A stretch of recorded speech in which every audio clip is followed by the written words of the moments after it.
ሜይ 24 1844 እንደ ዛሬው ኢንተርኔትና የዋየርለስ ኮሚኒኬሽን የስልክ ግንኙነት ከመፈጠራቸው በፊት የሰው ልጅ በምን ይጠቀም እንደነበረ ልክ የዛሬ 180 ዓመት ሳሙኤል ሞርስ የመጀመሪያውን የቴሌግራፍ መልእክት በ1844 ከኒውዮርክ ወደ ባልቲሞር አስተላለፈ።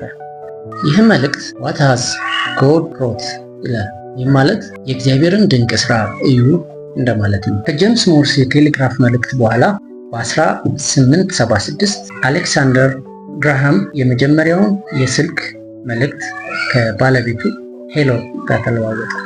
በ1890 ማርኮኒ የተባለ ተመራማሪ የቴሌግራፍ መልእክትን ዋየርለስ ማድረግ ቻለ። ይህም በመርከቦች ላይ ለወታደራዊ አገልግሎት እና እንዲሁም ቀደምት የአውሮፕላን በረራዎች ላይ ዋነኛ የኮሚኒኬሽን መልእክት መቀያየሪያ ሜተድ ሆኖ ቆይቶ ነበር።